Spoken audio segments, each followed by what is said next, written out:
My name is Maria Quercia. I go to Maquilaro La Salle and I'm a senior. Awesome, thanks. So what happened that made you realize that you needed our service? So I the first time I ever took an SAT without studying or anything, I got a 30.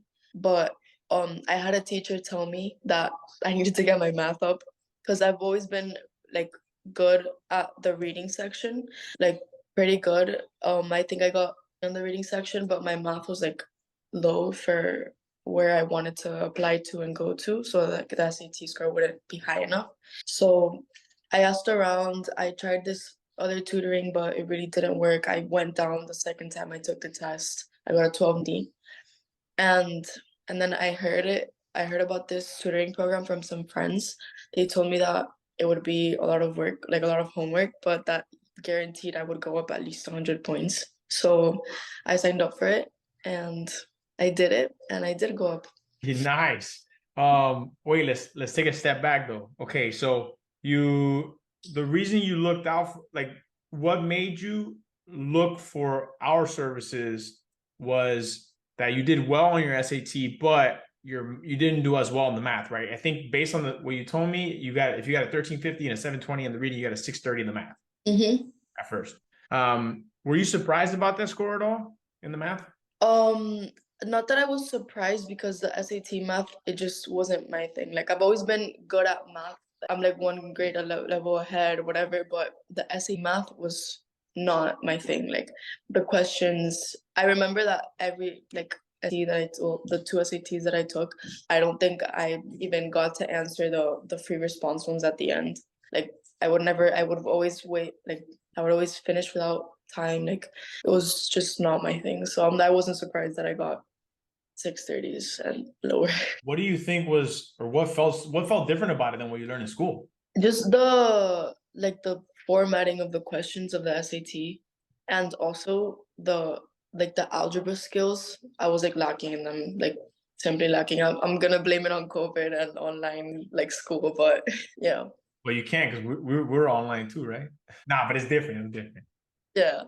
It was different. But I mean, actually, now that we're there, what were you? Because I know COVID didn't go well for people.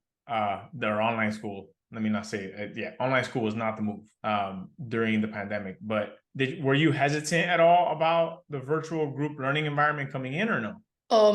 From what I had heard from my friends, they said that it was engaging. Like you would be, even though it was 4 hours, like you would be participating and like paying attention the whole 4 hours. And like the fact that it's just once a week, it's a little bit easier because if it was like a lot more, like it would kind of be like, oh, again, like an hour or 4 hours online. But since most of the work you get to do like on your own and with videos and stuff, you get to time yourself. You're not like constrained to a specific amount of time for most of the time that you're doing the course.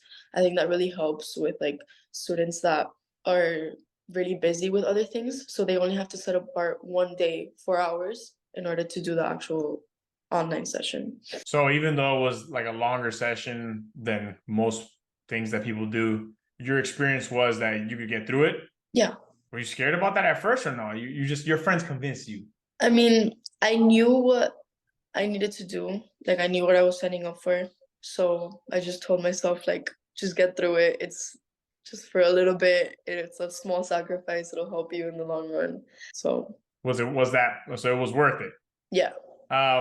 Aside from like the class stuff though, like if a student asked, what should they know about our service?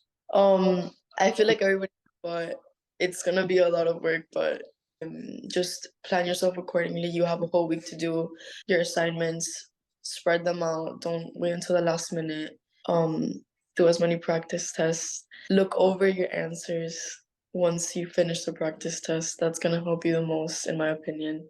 And yeah, just like actually do the work, and there will be an increase in your score. How'd you manage the workload? I did my best to spread it out. And just if I was feeling like not concentrated or something, I would take a small break and get back to it half an hour later. But I tried to stay on like my schedule. Like I would do like two or three assignments every day. And that was what I did, but also it helped that I did the summer course because I wasn't juggling schoolwork with this. But like I was doing other stuff during the summer. But yeah, just time management. Spread it out. That's key. And how would you say this differs from your previous? It really adapts to the level you're at. Like the other tutoring that I did, it was just a group of like 8 kids, and I was we were going over stuff that I thought was like easy, and like the level didn't increase as I understood the material. So I feel like I understood it, and then it just stayed at that same level, as opposed to with piece of pie, as you as you are learning the material, you get harder questions that you can practice more. And I feel like what really sets piece of pie apart and what really helps you get that higher score. Yeah, I know. I sweat to make harder problems for you guys. That's like every day. I just finished the packet today. I get excited about this shit, bro. But then I look at it and I laugh because it's like, wait, did I just make a packet of 45 slides? 4 problems a packet. But I bet you it'll get you an 800. Mm-hmm. Yeah, It's, and it's new those stuff. questions are the ones that I would be like, I have to get this, I have to get this, and I would spend so much time on it. And like some of them I would get, and I would be so proud of myself. No, that But in fact, that's what was kind of, I think that was missing a little bit. It was like I needed more, even more of those. And so that's what's happening right now. But anyways, yeah, I guess for you, I mean, you were fine with what we had, which was great. But you're right. I gotta keep you guys come in sometimes. You guys are smart, bro. You gotta get pushed. I mean, because otherwise, how are you supposed to get there's always some crazy problem on the test. Always at least 4, like what is going on here? And it's like if you don't do a bunch of those, you're never gonna get that right, dude. Top 2 things that because our prep course, obviously, it's like there's a lot of aspects to it, but what were your top 2 favorite things that you feel helped you the most about our program? top two favorite things, I would say one was the constant, like, I guess, support, or like the checking up on you, like making sure you're doing okay, you're doing your assignments. If there's anything, like if you have a question on an assignment or something, like there's a group chat of I don't know how many people you guys are, and you ask something in 5 minutes, they'll answer your question.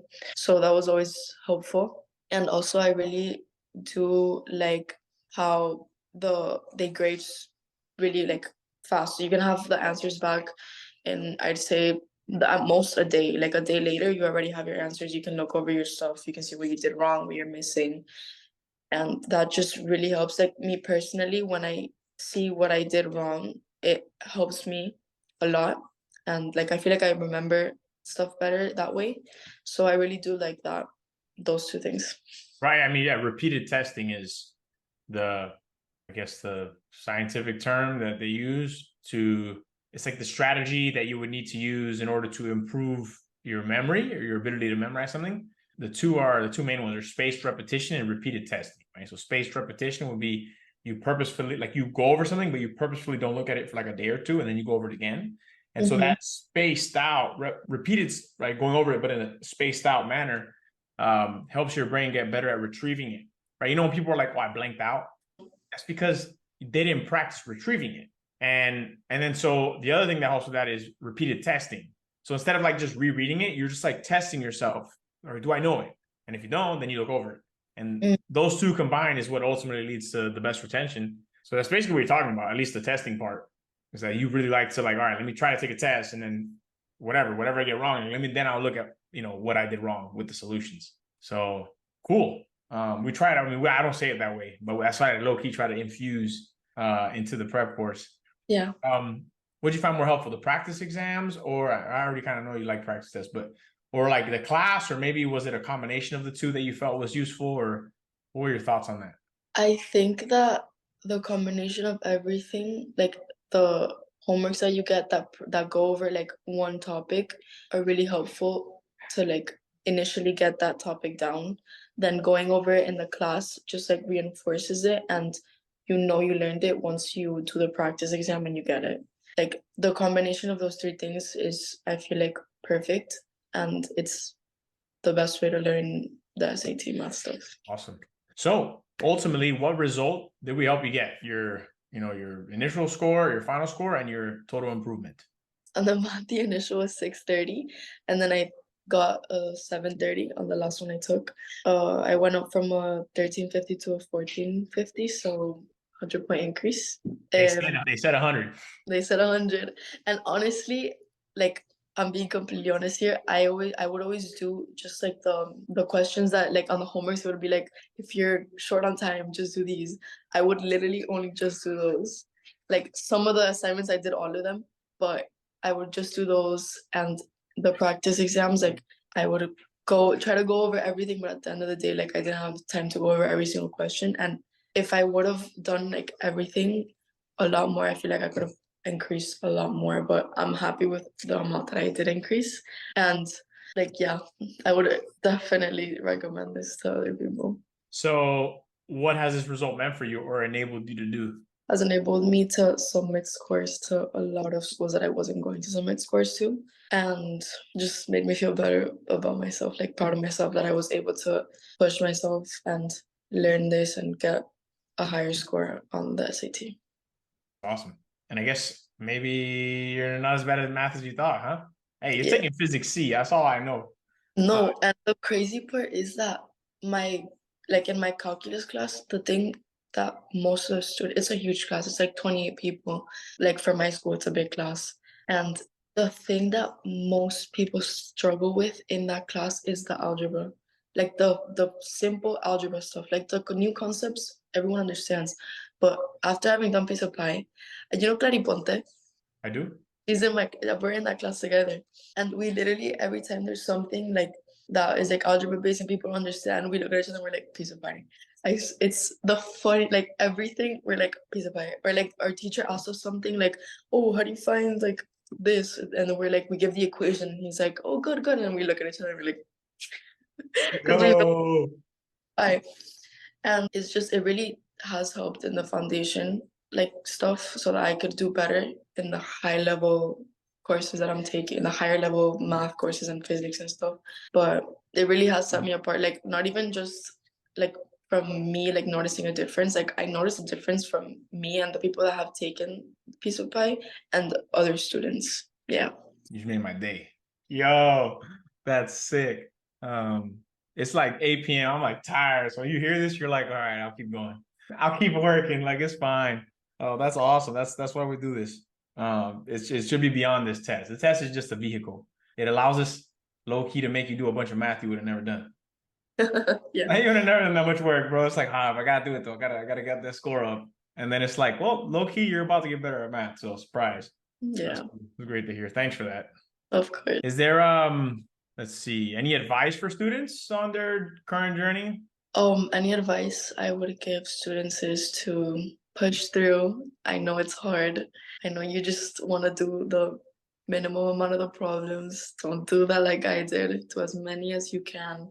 Try to do everything. It will be worth it in the end. So just push through. I have another question. If you were to redo your prep journey, what would you do different? Well, I would try to do more practice problems than I did, like on the worksheets. I wouldn't do all of them, sometimes for time, sometimes I just was tired for whatever reason. I would do more of the problems and more of the hard problems. And What about timing? I mean, When would you recommend somebody start preparing for the SAT? oh, well, I feel like I did it like last minute just because I did it in the summer going into my senior year. So if I would have done it the first time, let's say summer of, or either like junior year, but that's like a hard year to do it. I would say summer of sophomore going into junior, do it for the first time. You're gonna see an improvement, and then take it again summer of junior year going into senior year, and you're definitely gonna get the score you want. Cool. Yeah, I guess. Yeah, for some students, I tell them. For a lot of students, I'm like, if you're ready, if you're taking the right math classes and stuff, and if you're, I don't know, you have to be mentally prepared to do it in Summer. before junior year. Like, because when it's the summer before senior year, it's kind of your last chance. Yeah. So there's a little bit of that fire there motivating you.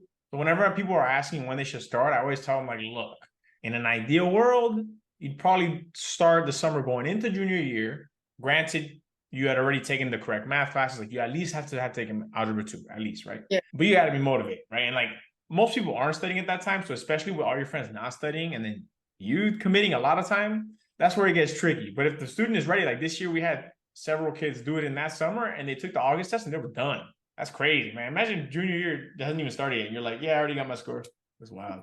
That saves you mad stress. Yeah, no, the first SAT I took was like right, like starting junior year.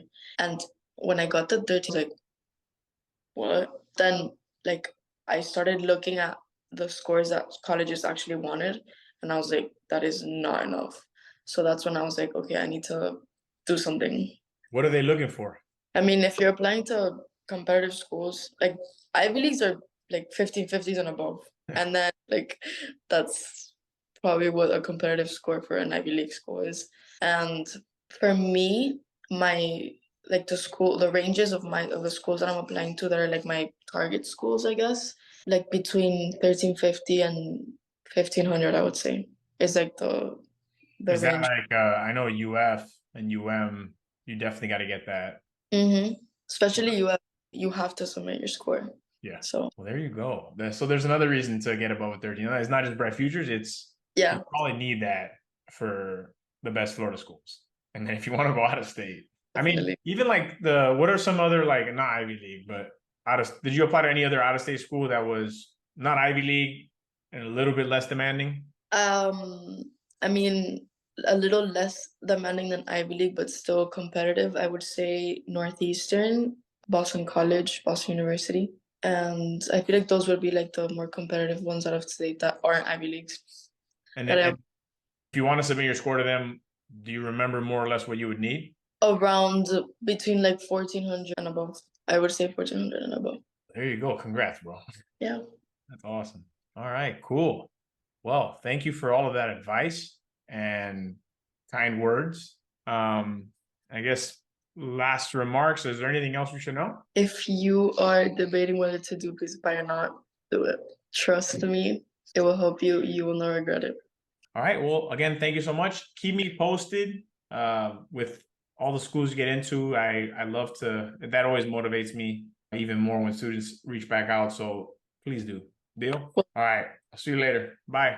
Bye.